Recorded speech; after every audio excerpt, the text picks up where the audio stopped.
오늘 창세기 46장을 보시겠습니다.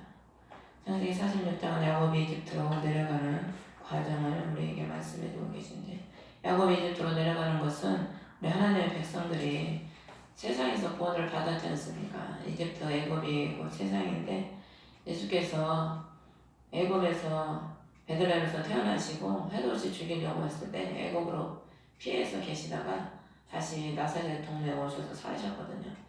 애굽에서 내 아들을 불렀다 오늘 이루려 함이니라. 말씀을 이루시려고 하나님께서 이 야곱의 식구들을 이 애굽으로 인도하시는 걸 볼 수 있습니다. 야곱과 아브라함과 하나님이 언약을 맺으실 때에 하나님이 아브라함에게 그러시죠. 네 자손이 이방에서 계게 돼서 400년 동안 계게 될 것이다. 그 후에 내가 큰 권능으로 그들을 이끌고 올 것이다 그랬거든요.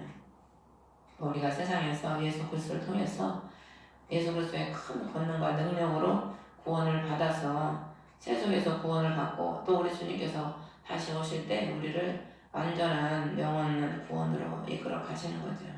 1절에 보면 이스라엘이 자기의 모든 소유를 가지고 길을 떠나 부엘세바에 이르렀다. 이 부엘세바가 맹세의 우물입니다. 맹세의 우물. 이 맹세의 우물인데 이 아브라함도 그 아비멜렉과 화평의 언약을 맺고 그 우물에서 그 우물을 부엘세바라고 아브라함의 처음에 이름을 지었거든요. 창세기 21장에 보면은 33절에 아브라함이 그 셈의 이름을 부엘세바로 짓고 거기서 영생하시는 하나님을 불렀더라. 그 다음에 또 창세기 26장에 보면 이삭이 그 부엘세바에서 또 언약을 맺고 거기서 하나님이 그 이삭을 만나주시면서 내가 너를 번성하게 해줄 것이다. 그 언약을 또 해주셔요. 그러니까 또 그 다음에 야곱이 자기 아버지 이삭이 하나님께 희생을 드렸다고 그랬잖아요. 그 부엘세바라는 그 맹세의 우물에서 아브라함이 제일 먼저 거기 이름을 짓고 하나님과 언약을 맺고 영생의 하나님을 부르고 그 다음에 또 그 이삭이 거기서 하나님께로부터 내가 너를 번성하는 축복을 주겠다는 그 언약을 또 받고 또 오늘 야곱이 여기서 희생을 드림으로 하나님을 만나는 장면이 지금 소개가 되고 있습니다. 아브라함이 믿음의 조상이잖아요. 하나님께서 노아의 세 아들 그 세 족속에서 셈의 족속을 택하셔서 아브라함을 믿음의 조상으로 택하시고 그 아브라함을 통해서 한씨가 그리스도 예수인데 그리스도의 자손을 번성하게 해주신다고 약속을 했거든요. 그렇기 때문에 아브라함이 예수 그리스도를 믿음으로 인해서 이제 그 믿음의 자손이 됨으로써 우리가 영생하신 하나님을 부르는 그 구원의 하나님을 부르는 백성이 된 것이고 그 한씨 이스라엘 약속의 한씨 그리스도를 하나님은 아브라함에게 약속하신 대로 주셔서 또 이삭에게 또 약속하신 대로 내게 번성의 복을 주시겠다고 약속하신 대로 이 이삭의 아들 야곱과 에서잖아요. 그 중에 하나님께서 또 야곱을 택하셔서 그 야곱의 후손이 오늘 27절을 보면은 이집트에 이른 혼이 그러거든. 70명. 야곱의 20절을 보면 허리에서 나왔다 그랬어요. 하나님이 그 말씀을 이루시려고 그 말씀이 그 능력이시잖아요. 그 말씀을 이루시기 위해서 허리가 능력을 상징하거든요. 또 그만큼 야곱이 하나님께로 영성이 또 대단했지요. 49장에 보면은 그 아들들을 다 하나님의 성령의 이것에 따라서 다 그 아들의 그리에 따라 아들들의 복에 따라 다 복을 또 주잖아요. 야곱이 많은 고난을 받았지만은 그 많은 고난을 받은 것만큼 또 영성의 사람이었거든요. 그래서 그 이삭에게 약속한 대로 그 자손을 번성하게 하시는 것처럼 하나님은 이삭이 예수 그리스도신데 이 땅에서 하나님의 백성들을 얼마나 많이 번성을 시켰습니까? 마귀는 어떻게든지 복음이 증거되지 못하게 만들고 하나님의 백성들을 그렇게 죽이려고 했지만은 2000년 역사를 보면은 하나님은 그 많은 핍박과 어려움 속에서도 하나님의 사람을 그 시대마다 세우셔서 기독교의 복음이 전수될 수 있도록 하나님께서 역사를 하신 거죠. 그러니까 우리 하나님은 하나님의 자신의 뜻을 이루시는 하나님입니다. 우리 뜻을 이루는 게 아니고 하나님께서는 언약을 하시기 때문에 그 언약을 이루시기 위해서 하나님께서 필요하실 때마다 자신이 예비하고 부르시고 택하신 그 사람을 하나님께서는 이끌으셔서 많은 영혼들을 살리고 하나님의 그 복음이 온 땅에 전파되고 구원에 이룰 수 있도록 그 사역을 주님 스스로 자신이 이루어 나가시죠. 에스겔 1장 이거 보면은 그 바퀴가 쉬지 않고 앞만 향해 달리거든요. 그러니까 하나님은 구원의 역사를 쉬지 않고 이루셔요. 온 인류를 통해서. 온 인류뿐만 아니라 우리 개인 한 사람 한 사람에게도 우리 주님은 쉬지 않고 구원의 사역을 이루고 계십니다. 지금도 저 여러분 한 사람 한 사람을 우리 안에서 또 우리 환경을 통해서 하나님은 다 이런 사람 저런 사람 뭐 이런 일 저런 일 여러 가지 사건 여러 가지 일들을 통해서 우리를 구원하시기 위해서 작업을 하고 계시지요. 그래서 시편 103편의 마지막에 보면 너희 하나님의 천사들아 천사들이라고 그래요. 천사들. 계시록에 원래 개역개정에는 다 7교회 사자라고 하지만은 이 원어에는 7교회 천사들에게 편지하노니 그랬거든요. 그러니까 우리 주님은 우리 예수 믿는 우리를 이미 부활의 천사를 보고 계신 거예요. 그러니까 세상 사람들은 부활의 소망이 없지 않습니까? 예수 그리스도를 믿지 않기 때문에 부활이요 생명이신 예수님을 믿지 않기 때문에 그들에게 생명이 없기 때문에 부활도 없어요. 하지만 우리는 생명의 예수님을 믿기 때문에 우리에게는 부활의 소망이 있는 겁니다. 그래서 아브라함이 그 부엘세바의 우물에서 우물이 예수 그리스도시거든요. 우물이 우리에게 물이 생명을 주잖아요. 우물은 퍼도 물이 또 고이는 게 우물이거든요. 예수님을 통해서 그가 예수 그리스도를 믿음으로 영생의 하나님을 불렀다는 것은 그 아브라함의 신앙이 부활의 신앙에 이르렀다는 그런 의미거든요. 그 부활의 신앙에 이르게 하시고 우리 하나님은 그 이삭을 통해서 씨를 주셔서 번성하게 하셔서 그 말씀을 이루셨죠. 그래서 하나님은 오늘날에도 우리 한 사람 한 사람을 통해서 우리를 믿음의 사람으로 세우셔서 부활의 신앙에 이르게 하시고 그 훈련을 통해서 아브라함도 하루아침에 된 게 아니지 않습니까? 그렇게 되기까지가 10년이 넘는 세월이 걸렸거든요. 하나님은 우리를 이렇게 저렇게 단련하시고 하나님이 훈련하셔서 부활의 소망을 갖게 하시고 그 아론의 쌍난 지팡이가 살구나무가 열매가 열렸잖아요. 그게 부활을 상징하거든요. 마른 지팡이에서 열매가 열린 겁니다. 마른 지팡이는 뭐냐면 그 세상물이 다 빠진 게 마른 지팡이거든요. 영적으로 보면 우리가 세상 것을 가지고 있으면은 부활의 소망이 없어요. 세상 것을 다 비우고 오직 주님만 바라보고 천국을 바라보는 그 믿음의 사람이 부활의 소망을 가지고 사는 거지. 그런 세상 것을 쥐고 있으면 롯의 부인이 세상 것을 자꾸 미련을 못 버리고 뒤로 돌아다 보니까 어떻게 됐어요? 쓸모없는 소금기둥이 되지 않습니까? 앞을 바라보고 가야 되는데 뒤를 바라보니까 부활의 신앙이 되지 못하는 거죠. 세상을 자꾸 바라보다 보면은 부활의 신앙이 못 되고 신앙이 아무런 발전이 없는 거죠. 그래서 하나님은 그 부활의 신앙을 통해서 그리스도를 통해서 우리를 번성하게 하시고 축복하시고 세상 끝날까지 우리와 함께 하시려고 하는 것이 하나님의 뜻이지요. 거기서 희생을 드리니까 밤에 2절에 환상 속에서 이스라엘에게 말씀을 이르시되 야곱아 이름을 이스라엘로 바꿔주셨는데 여기서는 야곱아 그러시는 거예요. 주님은 이름을 부르실 때도 괜히 부르시는 게 아니고 다 부르시는 목적이 있습니다. 할 일 없이 뭐 야곱아 그러시겠어요? 야곱아 부르시는 이유는 지금 야곱이 그 약속의 가나안 땅을 떠나서 다 전혀 보지 못한 세상으로 지금 가는 도중이잖아요. 그러니까 나름대로 고민도 많고 염려도 많이 됐겠죠.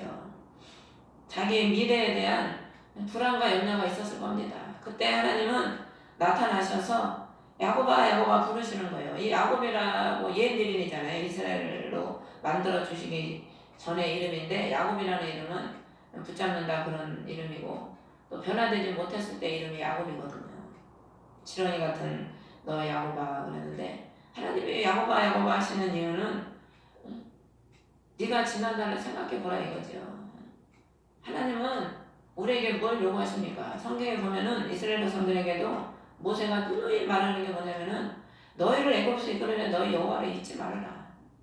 너희를 그 환난 가운데서 건지신 사방에서 건지신 네 하나님을 잊지 말으라는 거예요. 그 말을 수없이 했거든요. 야곱에게 지금 야곱아 하시는 것은 야곱아 내가 너를 네 형이 죽이려고 하는 데서 너를 끌어내지 않았느냐. 너를 내가 베델까지 인도했고 베델과 언약을 내가 너를 이루었고 너를 고향 땅으로 인도했고 내가 너와 함께하지 않았느냐. 지금 그걸 상기시켜 주시는 거죠. 제가 볼 때는 그렇게 저는 깨달았습니다. 그러니까 너무 염려하지 말라는 거죠.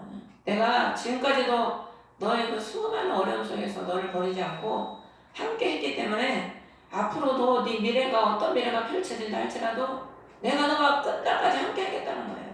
우리 주님은 부활하시면서 마지막에 뭐라고 하셨습니까? 세상 끝날까지 내가 너와 함께 했다고 약속하셨잖아요. 그러니까 우리는 종종 미래가 염려되고 근심되는 때가 많잖아요. 저도 뭐 전에는 내 미래가 이렇게 살다 끝날까? 내 인생이 이렇게 살다 응? 끝나나? 뭐 그런 생각이 종종 수없이 들죠. 근데 지금은 뭐 다 맡겼으니까 뭐 이렇게 되든 저렇게 살든 주님이 이제 인도하신 따라 가면 되니까 그런 생각이 이제 언제서부터는 안 드는데 전에는 그냥 어차피 지난 세월은 지났으니까 뭐 지난 세월 자꾸 생각하면 뭐 하겠습니까? 미래에 대한 염려가 많이 되는 거죠. 소망이 없잖아요. 내 눈으로 육신의 눈으로 볼 때는 소망이 없어요. 뭐 내가 뭐 잘났기를 해, 뭐 도와줄 사람이 있어, 뭐 응? 뭐 아무 소망이 없거든 육신적으로 보면은. 그러니까 염려가 되고 근심이 될 때가 많더라고요. 근데 우리 하나님은 그럴 때마다 그럴 때마다 하나님은 또 소망을 주시더라고. 내가 너와 함께한다. 내가 너를 축복한다. 그럴 또 낙심에 푹 돼 있으면 또 그럴 때마다 하나님 찾아오셔서 기도하면 또 그렇게 그럴 때는 또 응답도 잘 주셔. 그래서 또 그 깔아앉은 마음을 또 회복시켜 주시고 또 부활의 주님을 바라보게 만들고 그렇게 하나님이 여기까지 이끌어 주신 거죠. 야곱을 이끌어 주신 것처럼. 그 하나님이 저와 여러분을 앞으로도 이끌어 주실 줄 믿습니다. 그래서 3절에 나는 하나님 곧 내 아버지의 하나님이니 이집트로 내려가기를 두려워하지 말라. 지금 나오잖아요. 하나님이 벌써 야곱이 두려워하고 있으니까 우리 하나님은 너무 잘 아시느라 우리를 그걸 말씀하시는 거예요. 그래서 내가 너로부터 큰 민족을 만들리라. 네가 내려가는 것이 너에게는 두려움이고 너에게는 공포일지 몰라도 주님은 그 내려감으로 인해서 너를 큰 민족을 만드신다는 거예요. 우리 하나님은 우리가 겸손하게 내려가고 주님이 이 땅에 내려오셔서 죽으셔서 지금 얼마나 큰 민족을 이루셨습니까? 내려가면 주님을 높여주시고 이루시는 겁니다. 그러면서 사전에 내가 너와 함께 이집트로 내려가고 또 반드시 너를 다시 데리고 올라오리라. 우리 주님이 초입 때는 내려오셨잖아요. 내려오셨고 또 반드시 너를 다시 데리고 올라온다는 거예요. 그리스도에서 내려오셨다가 어떻게 하셨습니까? 올라가셨잖아요. 우리는 내려가는 게 아닙니다. 신앙이 어떤 사람은 고난받고 어렵고 자기가 죽는 것 같아도 하나님은 죽는 것 같은 그 속에서 사는 역사를 이루신다니까. 아브라함도 이제 나이 늙어서 할 수 없는 그때에 하나님의 아들을 주시잖아요. 우리가 인간이 할 수 없다고 포기하고 낭망하고 절망할 때 하나님은 또 역사를 하시더라고요. 그래서 우리도 이 땅에 살지만은 주님은 반드시 우리를 다시 데리고 올라가신다는 거예요. 우리를 데리고 가신다는 거죠. 또 우리가 그 언약을 믿고 사는 거예요. 그래서 오늘 이 야곱에게는 지금 부엘세바에서 무슨 약속을 하시냐면은 내가 반드시 너를 다시 데리고 올라간다는 거예요. 이게 마지막 아브라함의 하나님, 이삭의 하나님, 야곱의 하나님이잖아요. 아브라함을 통해서는 믿음의 조상을 세우시고 이삭을 통해서는 그의 자손을 번성하게 하셔서 야곱을 통해서 이루시고 이제 마지막 야곱에게는 하나님의 백성들을 이루거든. 이 하나님의 백성을 큰 민족을 이룬 이 백성을 반드시 내가 너를 데리고 올라간다는 겁니다. 근데 왜 야곱을 데리고 살아서 올라갔습니까? 애굽에서 죽었잖아요. 야곱은. 물론 그 뼈를 요셉이 가나안에다 갖다 묻었지만은 죽기는 애굽에서 죽었거든. 그러면 뭐 이 말씀이 야곱한테 안 맞는 말이잖아. 근데 이 말씀은 하나님의 백성을 그리스도를 통해서 반드시 데리고 올라간다는 그 마지막의 휴거, 마지막 구원을 약속하고 계신 거예요. 하나님은 그 이름에 비밀이 있다고 그랬거든. 그러니까 아브라함의 하나님, 이삭의 하나님, 야곱의 하나님의 그 비밀이 여기에 다 감춰져 있는 겁니다.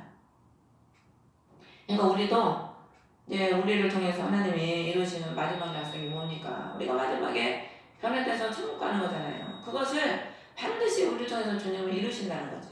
그걸 우리가 굳게 믿고 붙잡고 믿음으로 나아가는 거죠. 그러면서 요셉이 그의 손으로 내 눈을 감기리라. 요셉이 그리스도신데 그리스도를 통해서 너를 평안한 나라로 이끌어 간다는 거예요. 우리가 육신의 눈이 감는 게 영적으로는 평안한 거예요. 육신의 눈이 육의 눈이 떠 있으면은 맨 보이는 게 육의 것만 봐요. 육의 눈이 감겨야 우리도 잘 때 눈 뜨고 자는 사람 있습니까? 눈 감고 자지 눈 뜨고 사는 사람이 없어. 잘 때가 어떻게 보면 가장 편하잖아요. 그러니까 힘든 사람들은 다 자. 자야 잊어버리거든. 근데 육신이 죽어야 가장 편한 거예요. 어떻게 보면. 그러니까 육적으로는 육이 죽어야 영이 편한 거고 우리가 이 세상을 하직해야 저 영원한 천국에 가서 평안을 누리죠. 그래서 주님이 우리의 마지막을 주님께서 책임져 주신다는 거죠. 우리의 마지막을 평강의 나라로 우리를 이끌어 가시는 거죠. 그래서 야곱이 이 브엘세바에서 하나님을 만나고 그 두려운 마음을 다 해결받고 5절에 보면 브엘세바를 떠나는 거예요. 하나님을 만나면 담대하게 앞으로 나아가는 거죠. 하나님을 만나서 그 파라오가 보낸 수레들을 타고 그 어린 것들과 아내들을 다 태우고 갑니다. 그래서 6절에 보면 야곱과 함께한 그의 모든 씨가 갔다는 게 씨. 7절에도 그때쯤에 보면은 그 모든 씨를 데리고 이집트로 갔더라. 씨를 데리고 갔다는 게 씨. 그러니까 하나님 말씀은 씨라고 그랬잖아요. 하나님 말씀은 씨야 씨. 그러니까 우리가 남자의 정자를 씨라고 그러잖아요. 옛날 사람들이. 그 남자의 그 씨를 통해서 자식이 나오는 거거든. 그러니까 씨는 생명의 씨를 의미하는 건데 그리스도의 씨, 그리스도의 백성들을 데리고 세상에 갔다는 거예요. 그럼 씨를 왜 데리고 세상에 갔겠습니까? 씨를 심어서 퍼뜨려야지. 하나님의 그리스도의 백성을 퍼뜨리고 그리스도의 백성들이 세상에서 소금과 빛이 돼서 세상 사람들을 구원해야 되지 않습니까? 하나님의 미랄이 돼서 우리가 세상 사람들을 구원해야죠. 그러니까 씨의 노릇을 해야 되는 겁니다. 하나님 백성들은 참된 그리스도의 생명을 소유한 사람이라면은 씨의 직분을 감당을 해야 되는 거죠. 미랄의 그 사명을 감당해야 되는 거죠. 그러면서 8절부터 이집트에 들어간 이스라엘의 아들들에는 손자들의 이름이 쭉 나옵니다. 그런데 15절에 보면은 레아가 밧다나라면서 야곱에게 낳은 아들들이 모두 손은 3명이고 실바의 아들들은 모두 18절에 보면 18혼이고 실바는 레아의 하녀지요. 그 다음에 19절에 보면 나엘의 그 야곱에서 낳은 혼은 14명 그리고 또 라헬의 하녀 비라가 낳은 야곱에서 낳은 아들이 25절에 보면 7이더라. 야곱이 부인이 4명이었잖아요. 이 야곱의 부인들은 다 그리스도의 신부를 성행합니다. 그 신부들의 믿음과 그릇에 따라 자손을 번성하는 거예요. 그러니까 우리도 내 믿음과 내 분량, 내 받은 복에 따라 그 후손을 낳는 거죠. 우리가 남편이 있어야 자식을 잉태하고 또 여자도 보면은 건강해야 자식을 많이 쑥쑥 잘 낳을 거 아닙니까? 복음으로 바울이 너희를 낳았다고 한 것처럼 우리가 믿음이 있고 그리스도가 남편 신랑이신 그 그리스도의 생명을 받아서 우리가 믿음이 있어서 잉태하고 양육하는 그 영적인 부모가 돼야 되거든요. 그 부모가 되면은 많은 사람을 양육할 수 있는 그런 그릇이 되는 거죠. 그래서 그 부인의 그릇에 따라 야곱 남편은 한 사람인데 부인들의 그릇에 따라서 믿음에 따라서 자녀들의 숫자가 달라지는 거죠. 그래서 70명이 이집트에 이르렀다는 거예요. 하나님이 완전한 주의 백성들을 애굽에 심으신 거죠. 그래서 28절을 보면은 그가 자기보다 앞서 유다를 요셉에게 보내서 자기 얼굴을 고센으로 인도하게 하였더라. 고센이라는 뜻이 가깝다. 가깝다 그런 의미거든요. 얼굴을 고센으로 인도했다는 의미는 우리가 누구와 가까이 살아야 되겠습니까? 주님과 늘 가까운 삶을 살아야 돼요. 하늘 천국과 가까운 곳을 살아야 돼요. 우리의 마음이 늘 천국을 소망하는 그 천국과 가까운 삶을 살아야 돼요. 그러니까 얼굴은 본질인데 그러니까 야곱은 이 땅에서 살았지만은 나그네의 삶을 살았다는 겁니다. 이 땅에 소망을 두지 않고 나그네로서 그 본질 심령은 늘 천국을 소망했다는 거예요. 아브라함도 그렇고 이삭도 그렇고 다 나그네로서 천국을 소망하고 사는 겁니다. 우리도 이 땅에서는 잠깐 왔다가 나그네잖아요. 우리는 천국을 영원히 우리의 집 고향인 천국을 바라보고 늘 그게 이제 우리가 하루하루 살아감으로 인해서 우리가 점점 어디가 가까워집니까? 천국이 가까워지고 있잖아요. 우리 앞에. 그러니까 점점 천국으로 지금 우리가 좀 가까이 가고 있거든요. 순례길을 지금 하고 있는 거거든.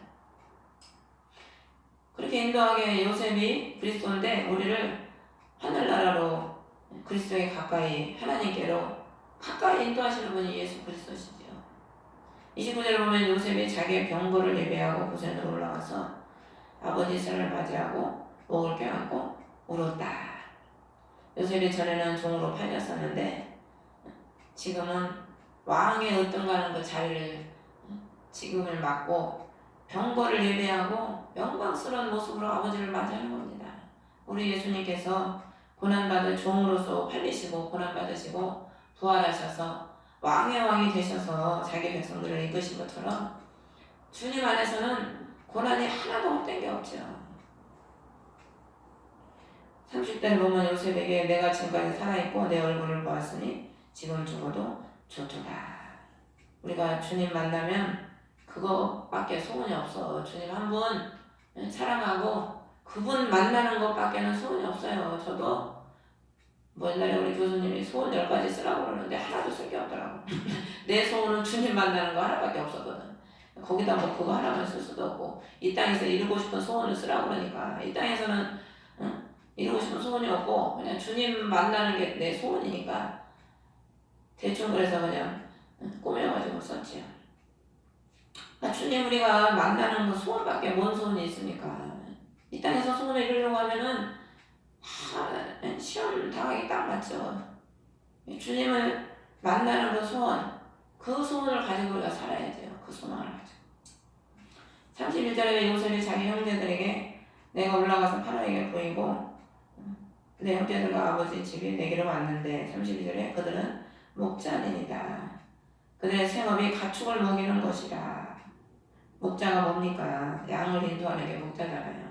하나님의 백성들은 양을 이끌어가는 삶을 사는 거예요. 그리스도께서 목자시잖아요. 나는 양의 목자라.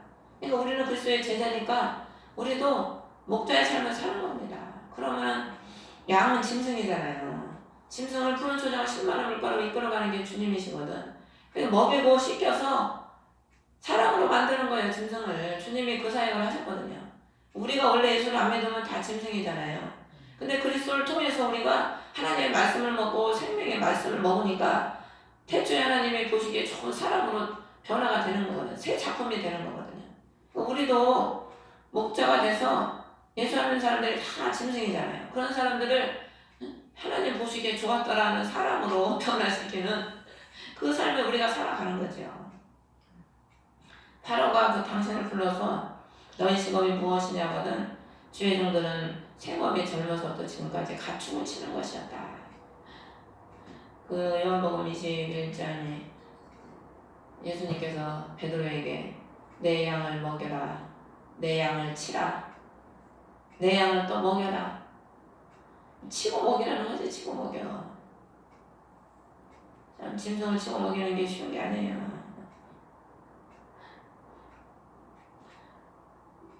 그러면서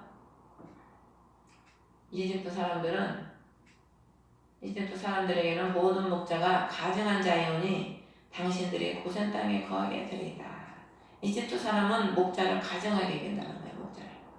세상 사람들이 목사 알아줍니까? 아이고 뭐 목사 그까지 뭐 요즘은 목사라고 안 해. 개 목사라고 그래. 갈수록 목사 뭐 말이 목사지 목사 귀한 줄도 몰라요. 세상 사람들은 욕이나 하지. 그러니까 이 육의 눈만 뜬 사람은요 영의 사람이 얼마나 귀한지를 모르는 겁니다. 그 엘리야 때도 그 이스라엘에 많은 백성들이 있었는데 예수님 그 말씀하시잖아요. 사렙다 가고만 구원을 받고 엘리사 때에도 이스라엘에 많은 문둥병자가 있었는데 엘리사만 나아만만 구원을 받았다고 그러잖아요. 이 육의 눈만 뜬 사람은 영의 사람을 알아볼 수 있는 눈이 없다니까. 다 겉에 육적으로 자기한테 유익 주고 교회가 크고 화려하고 뭐 목사님의 지식이 많고 겉으로 보여지는 것만 화려한 것만 좋아서 그런 데만 쫓아가지 진짜 영의 사람이 어떤 사람인지를 잘 몰라요. 육의 눈만 뜬 사람은. 그러니까 육의 눈만 뜬 사람은 진짜 영의 사람이 귀한 줄을 모르니까 섬길 줄도 모르고 다 자기 중심대로 하려고 그러고 그러니까 교회에 목사님들이 거들이다지 못해서 하나님을 훈련시키려고 개척을 시켜놓으면은 하나님이 처음에 좋은 사람을 안 보내줘.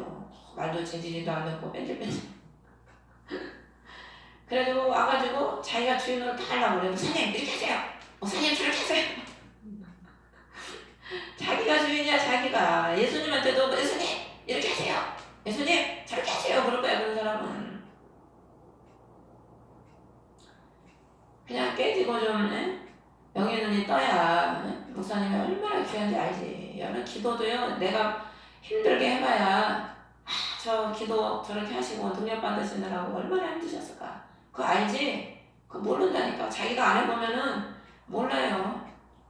전에 제가 훈련 받을 때 원장님이 우리는 기도를 맨날 그냥 불어대면서 막 기본 2시간씩 낮에 했잖아요. 여름에는 선풍기가 어딨어. 옷이 다젖는 기도를 맨날 그렇게 하니까 얼마나 힘들겠습니까. 여러분 며칠만 그렇게 해봐요. 저도 며칠만 그렇게 하면은 혓바들이 막 서요. 입맛이 없어. 입이 쓰고. 근데 그때 원장님이 그러는 거야. 맨날 혓바늘이 서갖고 입맛이 없다고 입이 쓰다고. 그래서 그때는 나는 젊을 때니까 막 죽어라 기도를 해도 그렇진 않더라고. 입맛이 없진 않더라고. 근데 지금 이제 그게 이제 이해가 되는 거예요. 그 며칠만 기도해도 힘든데 북북대고 며칠만 기도해도 힘든데 맨날 그렇게 기도하니 얼마나 힘들겠습니까. 그러니까 사람들이 한 10명 오면은요 어떤 사람은 한 달 있다 가는 사람, 어떤 사람은 2달 있다 가버리고, 어떤 사람은 6개월 있다 가버리고, 어떤 사람은 한 1년 버티다 가버리고, 나중에 보면은 사람이 몇 명 안 넘어. 그러니까 어떤 부흥이 온 여자 목사님 그러더라고요. 기도 사역하는 교회가 사람이 없대요. 부흥이 안 된대. 기도가 힘들거든. 그냥 편안히 공부해가지고 쉽게 얼마든지 사역도 할 수 있는데 뭘 열쳤다고 저렇게 죽어라 기도를 하나. 기도 안 하는 사람은 그렇게 생각하죠. 저는 우리 기도할 때 그 남자 하나가 와서 기도도 안 해. 뒤에 눈 째려고 가재미 눈을 뜨고 아이고 여자들이 왜 저렇게 무식하게 기도하나. 그리고 얌전히 이러고 앉아만 있어. 기도도 안 하고. 그리고 한 번 원장님 나를 그 사람한테 갖다 붙여놓는 거예요. 그래서 성령께서 막 등짝을 때리면서 야 이 답답아. 야 이 답답아 좀 깨져라. 기도 좀 해라 막. 그러니까 원장님이 앞에서 그걸 보고 혼자 킥킥대고 막 웃는 거예요. 그 양반은 어떻게 되는지 알아요? 목사가 돼가지고도 부인도 목사인데 여자 부인 가방 들고 다녀요. 아니 자기도 빡시게 기도했어 봐. 자기가 부인이 자기 가방 들고 다니겠지. 다 뒤에서 그냥 아이고 여자들이 무식하게 소리 지르면서 저렇게 기도한다고 흉만 보고 앉아있는 거예요. 하나님이 참 그래서 그렇게 기도한 분들이 다 하나님이 쓰시고 답을 쓰시더라고요. 그렇게 무식해도. 세상 사람들은 그걸 모르지요. 세상 사람들은 교회를 싫어하잖아요. 목사를 별로 안 좋아해요. 가증하게 여기는 거죠. 그래 당신들이 고센 땅에 거하게 되리이다. 우리 하나님의 백성들이 그리스도에 가까이 고센 땅이 목축하기에 좋은 땅이거든요. 그러니까 하나님의 백성들을 목축하기 좋은 곳으로 또 좋은 양을 만나는 그런 곳으로 하나님의 일을 할 수 있는 곳으로 하나님이 다 이끌어 가시죠. 그래서 세상에서 택한 자신의 백성들을 구원하게 하기 위해서 우리 하나님이 늘 그리스도와 가깝게 하나 돼서 우리가 살아가면서 하나님이 택한 백성들을 주님께서 이끄셔서 그들을 이끄는 목자가 되게 하셔서 같이 천국 가게 하는 거죠. 그 노아 방주가 다 지어졌을 때에 노아가 그 짐승들을 다 찾으러 다니는 게 아니잖아요. 하나님이 다 이끄셨다고 그랬거든. 하나님이 다 이끄시는 거예요. 하나님이 꼭 보면 우리도 필요할 때는 사람을 꼭 이끄시더라고. 필요한 사람을 우리가 막 찾아다니기보다 그 하나님이 아담의 갈비뼈를 취해서 하와를 만드셔서 아담에게로 이끄셨다고 했거든요. 그러니까 주님은 자신의 신분을 자기가 찾으셔서 자신에게로 이끌어 가십니다. 그래서 우리를 주님은 때가 되니까 저 여러분을 다 택하시고 부르셔서 주님이 여기까지 이끌어 오셨잖아요. 그래서 앞으로도 주님은 우리가 더 주님께 가까이 갈 수 있도록 그분의 본질을 닮아서 더 우리가 영육간의 평강과 기쁨을 누리고 더 번성하는 하나님의 축복된 백성이 되게 하기 위해서 이끌어 가실 줄 믿습니다. 그러므로 여러분 날마다 승리하는 저와 여러분 되시기를 주의 이름으로 축원합니다. 하늘에 계신 우리 아버지 이름의 거룩하게 받으시오며 나라의 마옵시며